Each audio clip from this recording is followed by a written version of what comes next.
I think if I hear you call me Becky one more time, six-pack, I'm gonna pop your tops. All six of them. Who are you?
Hey, this is Matt once again. Welcome back to another review. This is a paid request for Vonte. Thank you so much for that.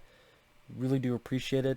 For those interested in requesting pretty much anything, reviews, topics, reactions, re-reviews, randomness, out of the blueness, what have you, you can feel free to send them either directly to my PayPal or join my Patreon. Both links are down below in the info box. Now, I've heard of this film. I've seen bits and pieces. I believe Mike OCP sent this to me. If I'm wrong, I do sincerely apologize.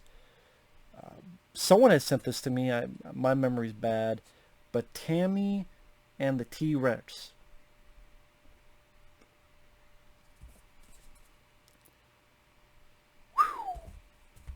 This is a weird-ass movie. How do I explain this? Paul Walker, may rest in peace, from the Fast and Furious films. Denise Richards from Starship Troopers. They are a couple in high school. Bunch of thugs, baddies at school. They hunt down Paul Walker. They throw him into a zoo. He gets killed by a lion. He's pronounced dead. And an evil scientist played by Terry Kiser from Weekend at Bernie's puts Paul Walker's brain into the body of this robot T-Rex they happen to have. Don't ask me why.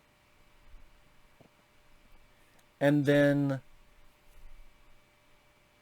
Paul Walker's brain is in the body of this robot T-Rex. It goes, kills the people that killed him, and also the scientists that were fucking with him and his brain, leading into a third act car chase where Denise Richards and her gay black friend are driving this robot T-Rex with Paul Walker's brain in the back of this truck to a barn, and some of the bad guys get their comeuppance, and it kind of ends happily. Yeah, pretty much. And from the director of Mac and Me and Mannequin 2, Stewart Raffill. For what I understand, the reason this film got made, and I can't say I hated it. It's a crazy B movie, and this version on Vinegar Syndrome, this is the version to see. Because when this first came out, it was a PG-13 version. The version to see is the R-rated version. I don't know if that's available online, but that's the one Vinegar Syndrome released. Which is funny because the R-rated version is called Tammy and the Teenage T-Rex. Tanny with two N's instead of Tammy with two M's. So Tanny and the Teenage T-Rex. Not Tammy and the T-Rex, so go figure. But that R-rated gore, helps quite a bit. But seeing an early young Paul Walker, who I miss, I grew to like the guy. I grew to like him as an actor. I love him in this film called Hours. Incredibly underrated film. Let's see, I've grew to like him in the Fast and Furious films. I did think he got better. I liked this film he was in called Brick Mansions. I liked another one called Running Scared. Nothing to do with the Billy Crystal, Gregory Hines buddy movie. This is another Running Scared. I grew to like quite a few of his films, and passed away way too soon. So, an early role from, and then Denise Richards is before Starship Troopers, and she's not a great actress, but it kind of works for this. It's a very, very B movie. I mean, that plot alone is kind of the fun of this, just how wanty of a B movie this is. And from what I understand, the making of this film, the director was approached. He was approached by a guy who said, "Hey, I own theaters in South America. I also have an animatronic T-Rex because it's going to be in a park in Texas. Some parts of the body work, like the arms or the head.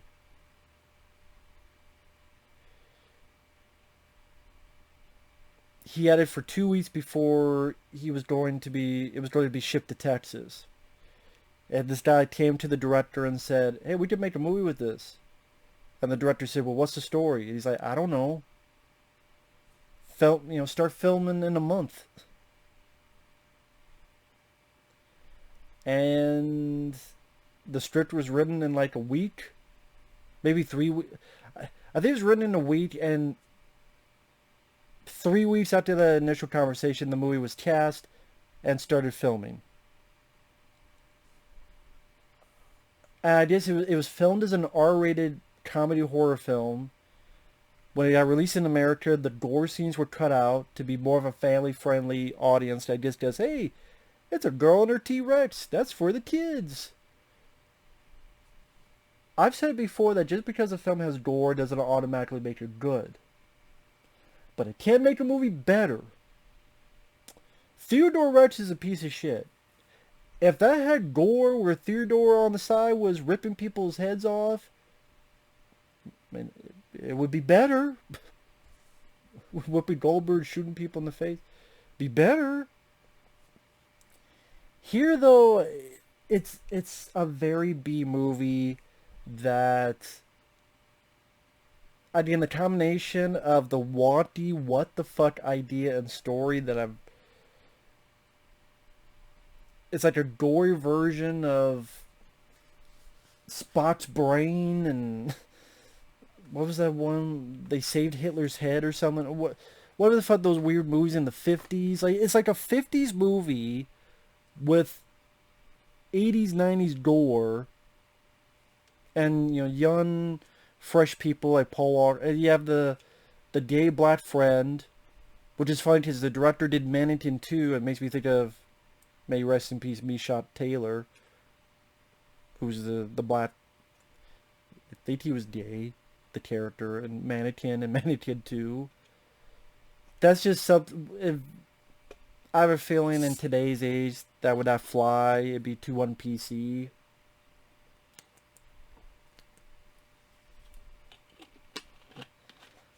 This character named Byron. The movie had number one, I think it's better than the director's Back in Me. I'll definitely say that. I like Paul Walker. I wouldn't say he gives a great performance. He doesn't. But yeah, with this and Denise Richards, they kind of fit for this weird B movie they're going with.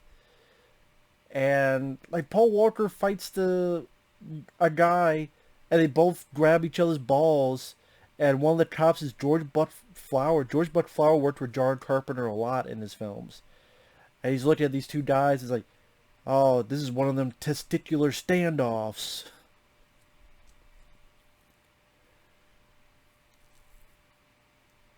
And there's other recognizable people. I mentioned Terry Kiser from Weekend at Bernie's. John Franklin, the guy who is Isaac, the main evil villain in the first Children of the Corn. He's in this. And it's one of those things, watch, I'm like, what the hell is going to happen next? Because, like, it's not... The reason these thugs are mad at Paul Walker is because Paul Walker wants to go out with Denise Richards. They love each other, but the leader of this gang is like, no, Denise Richards is mine. And Paul Walker's like, fuck you. Doesn't say that, but sentiment is implied. So these thugs from school take Paul Walker and they drop him off. Hey, could have killed you. But they left him in a zoo and he gets killed by a lion. Oh, another guy I recognize, Sean Whalen. If you've seen People Under the Stairs and the guy named Roach, one of the people under the stairs, that's Sean Whalen. He's been in other stuff too. He's in this as part of that gang. And there's some pretty good, this good bit of gore in this.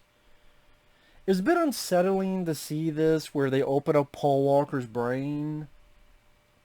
It's not the movie's fault. This was done way before. And, it's nice practical effects, but, they take the head and there's the brain. It's like, because Paul Walker's passed away, it's a bit weird to see that. But, yeah, that's not fair to the movie, because this is many, many years before that. And now, if they did that now, like, this is Paul Walker, that would make sense to be offended. It's not this movie's fault. It's good makeup effects. And, the character does live on, so that's a positive note to look upon, that nature of that scene. But yeah, really, it's played very comedic, over the top. Like, this is definitely a comedy. It's not meant to be serious at all, which is a good thing. I think that was the right course of action for this kind of crazy, fucked up idea. And they put in the T-Rex robot body. And the door, like, heads get ripped off, people get stomped and flattened. Squishes a guy under a car. One guy, Terry Kiser and the girl he's with, find one of their henchmen, and he's been flattened like a pancake. Like, he's literally a fucking human pancake. And the girl starts, like, rolling him like a poster. I'm like, ugh. Like, the way it's done it is very over the top. It's not as good as a Peter Jackson movie, but it's like that sentiment with some of the gore at times. I do think, though, that it loses some of that craziness in the third act. And if you're not into this, you're not into it.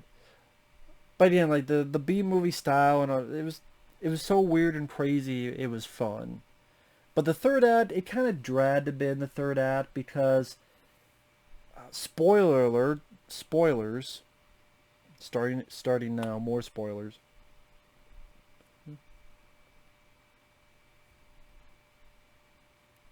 About halfway into the film, maybe an hour into the film, Paul Walker's brain in a T-Rex body, which the fun thing they do is that obviously they had this robot.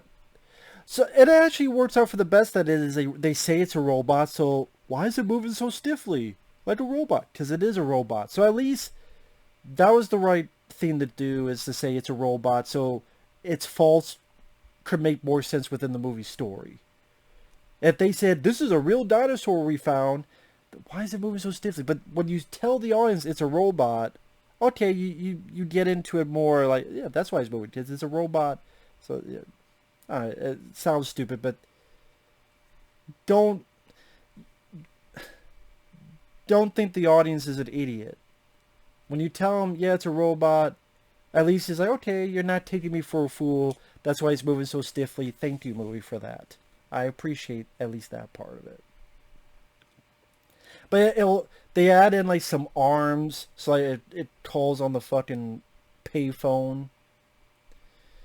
But it gets to this party, and then the main, like, thug he gets killed, and we have like 30 minutes of the movie left. Like, kills pretty much all the guys that got him killed. I thought that was a mistake because that would seem like the more important bad guys, because they're the ones that got you killed and put in this in the first place.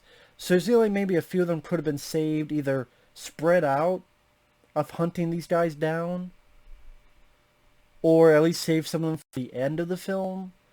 But that's not the case. I thought that was, again, a mistake because, well, fuck, we got like half an hour or so left in the movie. Now what? And that's where it kind of dragged, where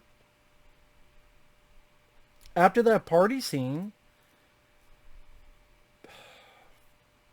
Denise Richards and finds out that's Paul Walker's brain in there, gets with the Byron. They're looking for bodies to maybe shoot, dead bodies for maybe Paul Walker's brain to be put into. Like, they're going through all this stuff, and it's like, okay, it's trying to be funny. They look at a dead body, they look down, not him, because they don't show that, but you get. I thought the Dane leader baddie was killed off too quickly, and then the chase by the cops and by Terry Kiser and the ladies with into this car chase, and the car chase wasn't really that exciting or that funny. And then they get to a barn, and there's a standoff. It just seemed like a very weak finale, other than Terry Kiser getting his comeuppance. Because apparently this barn is so big that even though they go in, Terry Kiser and the girl, with a tranquilizer, and even someone asked, how the hell does that work with a robot? And Terry Kiser tried to explain it, but I'm like, whatever, man, whatever. You do you, bro. But apparently the barn is so fucking big that a giant T-Rex robot can hide in a shadow in the corner, and Terry Kiser's like, I wonder where he's at. Oh, I think he like shot a bird or something, and then turns and there's the.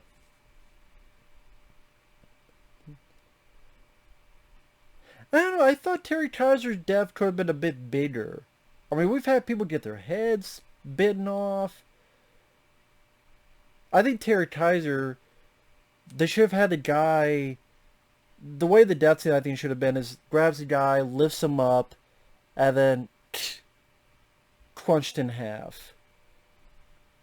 And then the bottom half falls to the ground, and the top half is either chewed on and thrown to the side or something else to that effect.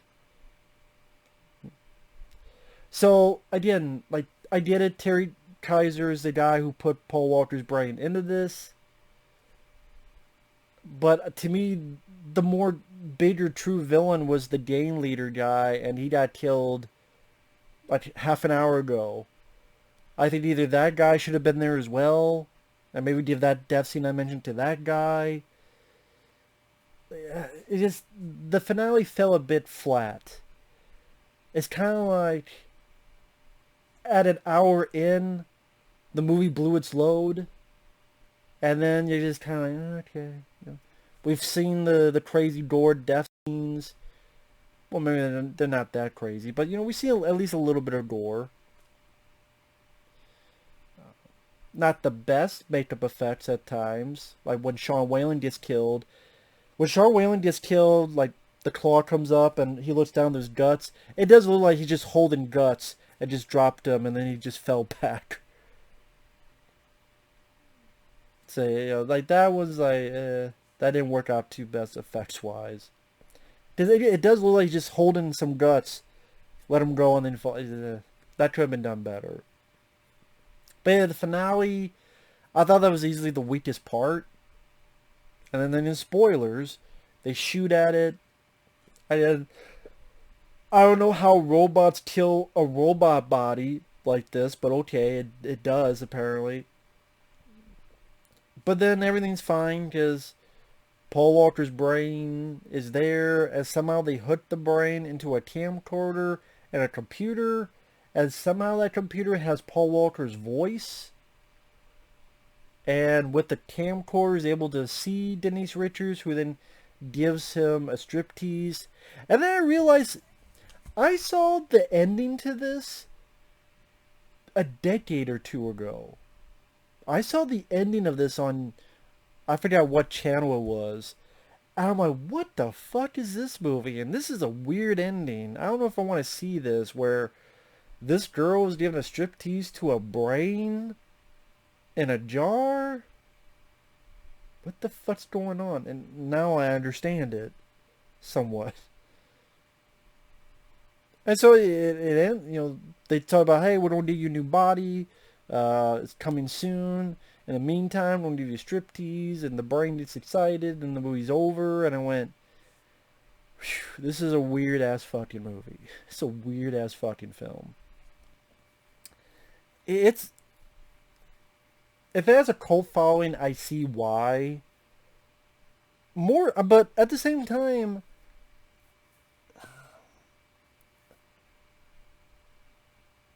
this is one of those examples where you took a movie that they would be meh to it's kind of fun with the gore.